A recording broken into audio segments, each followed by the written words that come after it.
Salut tout le monde, c'est Pilo Foot, j'espère que vous allez bien. Alors je fais cette vidéo pour réagir aux demi-finales de la Coupe d'Afrique des Nations qui sont passées donc hier avec Sénégal-Égypte, victoire du Sénégal 1-0 et Maroc-Nigeria, victoire du Maroc dans les tirs au but. Alors déjà on va commencer par le match du Sénégal. Bon ici il n'y a pas vraiment grand chose à analyser.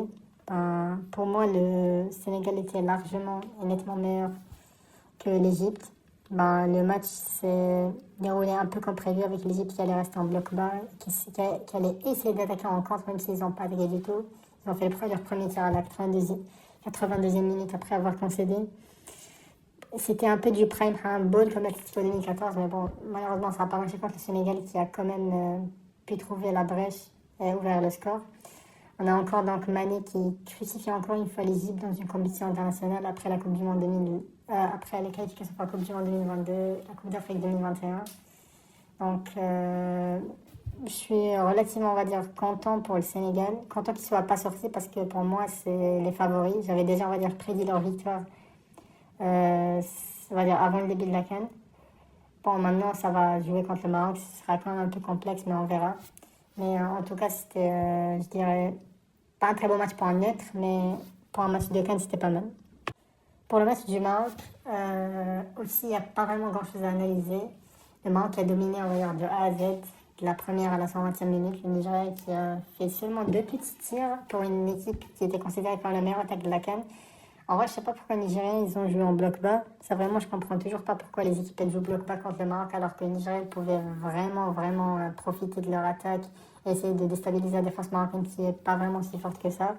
Mais bon, à la fin, c'est soldé sur une victoire au tir au but.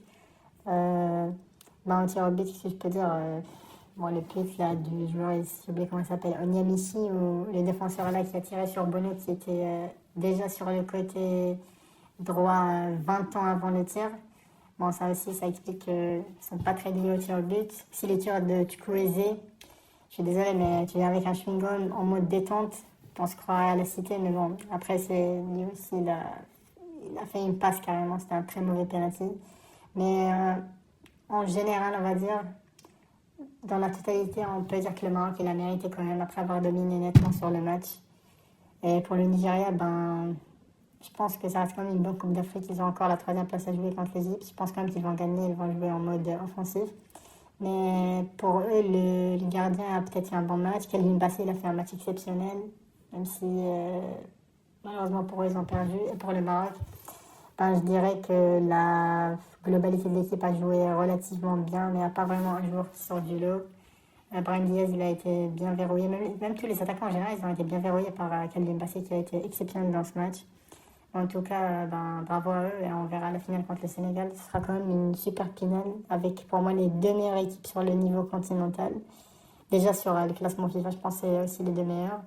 En tout cas, ça promet d'être une finale très excitante et très intense. En tout cas, merci beaucoup d'être resté jusqu'à la fin. À plus de vidéos et prenez soin de vous.